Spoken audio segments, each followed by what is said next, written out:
मेरा मानना है और मेरे साथ साथ जनपद के लोगों का भी मानना है कि हाँ। शेर का बच्चा शेर ही होता है। अच्छा। शेर का बच्चा शेर ही होता है। और हाँ हाँ। मुख्तार अंसारी की एक ऐसी छवि थी जनता पूरे प्रदेश में, हाँ हाँ। खासकर पूर्वांचल में, अपने लोगों से दूर नहीं रह सकते हैं। तो मुझे जो अच्छा अच्छा। लगता है कि अब्बास अंसारी हूबहू अपने पिता मरहूम पूर्व विधायक मुख्तार अंसारी जी के नक्शे कदम पर चलते हुए किसी न किसी तरह कोर्ट से आदेश लेके, प्रशासन से आदेश राजनीतिक अवसान हो जाएगा उस परिवार का। यह वही लोग सोचते हैं जो सोच रहे थे, जो लोग सोच हम्म, रहे हैं कि हम्म, मुख्तार अंसारी के मृत्यु के बाद उनके परिवार में राजनीतिक अवसान हो जाएगी, हम्म, राजनीतिक सूखा हो जाएगा उनका परिवार। हम्म, वह वही लोग सोचते हैं जिनको ये लगता है कि हम्म, अंगूठा को चूसने से उसमें दूध निकलता है।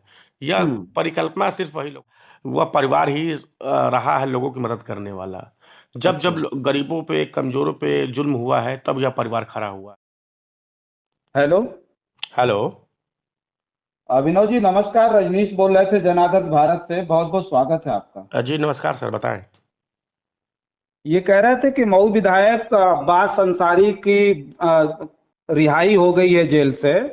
हम्म। तो उस सिलसिले में हम बातचीत ये करना चाहेंगे कि अब्बास अंसारी जेल से छूट गए हैं, इस पर कुछ जानकारी आप दे सकते हैं? हाँ बिल्कुल। देखिए, अब्बास अंसारी जो मऊ से विधायक हैं, जी। वो 2 साल 8 महीने के बाद जेल से रिहा हुए हैं। हम्म। और बीते 7 मार्च को, 2025 7 मार्च को हम्म। सुप्रीम कोर्ट ने उनको एक गैंगस्टर के मामले में अंतरिम जमानत दी थी। हम्म।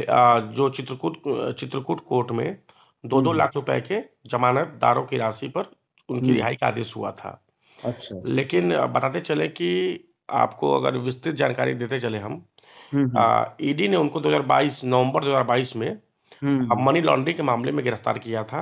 हम्म। उनको गिरफ्तारी के बाद चित्रकूट भेज दिया गया था, लेकिन कुछ प्रशासनिक के कारणों का हवाला देते हुए उन्हें हम्म। कासगंज जेल भेज दिया गया। हाँ हाँ, वहां से ट्रांसफर कर दिया गया था जेल उनको हाँ हाँ, कासगंज में। जी जी, भेज दिया जी गया जी। था। हाँ। लेकिन बीते 7 मार्च को उन्हें हम्म। सुप्रीम कोर्ट द्वारा अंतरिम जमानत मिल गई थी। हाँ। लेकिन अच्छा, अभिनव अभिनव एक चीज हम जानना चाहेंगे, ये 7 मार्च को इनको जमानत तो मिली, हम्म। लेकिन ये रिहाई में देरी हुई, 11 दिन का बताया जा रहा है कि देरी हो गई, 11 दिन लग बिल्कुल गए। जी, जी बिल्कुल बिल्कुल। वही मैं बताना चाह रहा था कि 7 मार्च हाँ को ही इनको सुप्रीम कोर्ट ने रिहाई दे दिया था। हाँ। लेकिन हाँ। 11 दिनों तक कासगंज में उनकी रिहाई का आदेश नहीं पहुंचा। मतलब परवाना नहीं गया था। परवाना हाँ नहीं गया। मतलब हाँ। माननीय सुप्रीम कोर्ट के आदेश का को उत्तर प्रदेश सरकार ने कहीं ना कहीं हिला हवाई करते हुए मेरे नजर में दिखी है। अच्छा। हाँ हाँ। और अंत अंतगतवा कल कल कासगंज जेल को परवाना मिला और चित्रकूट कोर्ट में 2-2 लाख रुपए के मुचलके पर, मतलब जमानत राशि पे अब्बास हाँ। अंसारी को रिहाई दिया गया। अच्छा, अभी अभी वो जेल से छूट गए। अभिनव एक चीज हम ये जानना चाहेंगे, जो शर्तें हैं वो लखनऊ लखनऊ अपने विधायक आवास पे रहेंगे, वो अपने जी क्षेत्र में जाएंगे तो बिना अनुमति के नहीं जाएंगे, जी या जी फिर यहाँ से उत्तर प्रदेश के बाहर जाएंगे तो बिना अनुमति के नहीं जाएंगे? जी तो जी क्या जी। लगता है कि ऐसी स्थिति में अब्बास अंसारी जो है अपने क्षेत्र में, जो मऊ सदर उनका जो विधानसभा क्षेत्र है जहाँ से वो विधायक हैं, वहाँ जा जी पाएंगे वो? देखिए, जो माननीय जो सर्वोच्च न्यायालय का आदेश है, वह हाँ वह यही आदेश है कि हाँ। अब्बास अंसारी अपने सरकारी आवास, जो लखनऊ में उनका सरकारी आवास है, हाँ हाँ। उससे वह निकलने के लिए प्रशासन से परमिशन लेंगे। तो तो ये चूंकि जाएंगे कि नहीं जाएंगे? क्या लगता है वो जो अब्बास अंसारी की जो छवि रही है, बताया जाता है कि वो जब पिताजी उनके विधायक थे तब भी वो मऊ सदर की जो सीट थी वहाँ बहुत ज्यादा सक्रिय थे। तो ऐसी अवस्था में अब्बास अंसारी जाएंगे, अपने क्षेत्र में जाएंगे लगता है? देखिए, मेरा ये मानना है कि यह जो परिवार है, अंसारी परिवार है, वह हम्म। कोर्ट का बड़ा ही सम्मान करते हैं लोग। हम्म। और मुझे लगता है कि कोर्ट के आदेश का पालन करते हुए, जो कोर्ट की शर्तें नियमें हैं उसको हाँ हाँ। फॉलो करते हुए वह जरूर लोगों के बीच में जाएंगे, क्योंकि इनका हम्म। परिवार ही लोगों के बीच से उठा हुआ है। और यह अच्छा अपने लोगों से दूर नहीं रह सकते हैं। तो मुझे जो अच्छा। लगता है कि अब्बास अंसारी हूबहू अपने पिता मरहूम पूर्व विधायक मुख्तार अंसारी जी के नक्शे कदम पर चलते हुए किसी न किसी तरह कोर्ट से आदेश लेके, प्रशासन से आदेश लेके वो अपने गरीब जनता, मजलूमों के बीच जरूर जाएंगे। अच्छा, अभिनव एक चीज हम ये जानना चाहेंगे कि ये मुख्तार अंसारी की मृत्यु के बाद, हालांकि पिछले साल ही उनकी मृत्यु हुई थी, मतलब जो है ये रमजान का ही समय था, 28 मार्च जहाँ को, तक जी हमको जी। याद है। 28 मार्च को उनकी हाँ मृत्यु हुई थी शायद। जी जी, तो 28 मार्च को। तो जो है उनकी मृत्यु के वक्त पूरे क्षेत्र में, क्या पूरे उत्तर प्रदेश में बहुत सारे लोग थे, ये कह रहे थे कि मुख्तार अंसारी की मृत्यु के बाद जो परिवार है ना, उस परिवार में राजनीति जो है खत्म हो जाएगी, राजनीतिक अवसान हो जाएगा उस परिवार का। तो उसको देखिए, लेकर के, हाँ हाँ, क्या कहेंगे आप? अभी क्या स्थिति लगती देखिए है? रजनीश जी, हम्म यह वही लोग सोचते हैं जो सोच रहे थे, जो लोग सोच हम्म रहे हैं कि हम्म मुख्तार अंसारी के मृत्यु के बाद उनके परिवार में राजनीतिक अवसान हो जाएगी, हम्म राजनीतिक सूखा हो जाएगा उनका परिवार। हम्म वह वही लोग सोचते हैं जिनको ये लगता है कि हम्म अंगूठा को चूसने से उसमें दूध निकलता है। यह हम्म परिकल्पना सिर्फ वही लोग कर सकते हैं। और रही बात मुख्तार अंसारी की, तो हम्म उस परिवार में ब्रिगेडियर उस्मान रहे हैं, उस परिवार में हामिद अंसारी रहे हैं, उस हम्म परिवार में एम ए अंसारी रहे हैं, जिनके नाम पे दिल्ली में रोड बना है।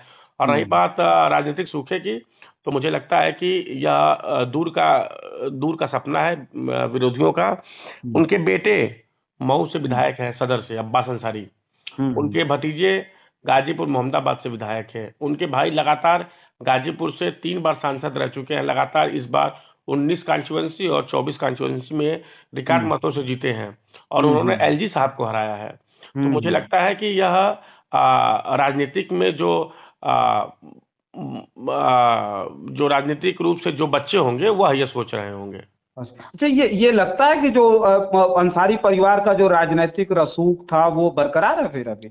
देखिए रजनीश जी, मेरा मानना है, और मेरे साथ साथ जनपद के लोगों का भी मानना है कि हम्म शेर का बच्चा शेर ही होता है।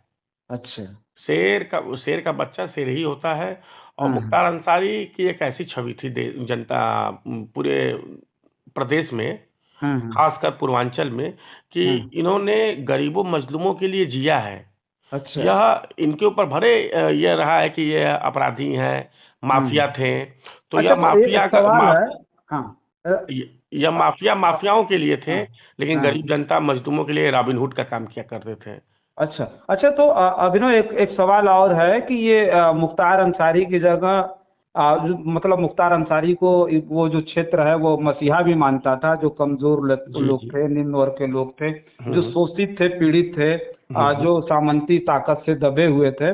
तो उनको कहा जाता है मुख्तार अंसारी वो मजलूमों गरीबों के मसीहा थे। तो क्या लगता है कि ये अब्बास अंसारी मुख्तार अंसारी की जगह लेंगे, उनकी उम्मीदों पर खरा उतरेंगे, जो कभी मुख्तार से काफी ज्यादा उम्मीदें रखते थे, मददगार थे, वो हम्म। गरीबों की मदद करते थे? तो क्या लगता है कि अब्बास उस जगह की भरपाई कर पाएंगे? देखिए रजनीश जी, हम्म, वह परिवार ही रहा है लोगों की मदद करने वाला। जब अच्छा। जब गरीबों पे, कमजोरों पे जुल्म हुआ है, तब यह परिवार खड़ा हुआ है। हम्म चाहे वह एम ए अंसारी रहे हो, चाहे ब्रिगेडियर उस्मान रहे हो। जब देश मुसीबत में फंसा था, तो ब्रिगेडियर उस्मान ने अपनी छाती पर हम्म तोप का गोला खाकर देश की हम्म रक्षा किए थे। उसी तरह मुख्तार हम्म अंसारी थे। और हम्म मुझे पूरा भरोसा है, विश्वास है कि उसी तरह उनके बेटे अब्बास अंसारी भी है, जो हम्म गरीबों की, मजलूमों की आवाज को बुलंद करते हैं। हम्म इन्हीं कारणों से योगी जी की पुलिस ने, योगी सरकार ने उन्हें गिरफ्तार करके जेलों में बंद कर दिया है, तरह तरह के हम्म मामलों में। अच्छा देखिए, सुप्रीम कोर्ट के आदेश के बाद भी योगी सरकार 7 दिनों तक हिला हवाई करती रही उनकी रिहाई में। हम्म हम्म यह बड़ा सवाल है। तो कहीं न हम्म कहीं सरकार भयभीत है, सरकार के मशीनरी भयभीत है इनसे, कि अच्छा। यह निकलेंगे तो अपने बाप के नक्शे कदम पर चलते हुए लोगों की मदद करेंगे, जिससे कहीं हम्म। न कहीं पूरे पूर्वांचल में भारतीय जनता पार्टी की चूल्हा हिलने का काम होगा।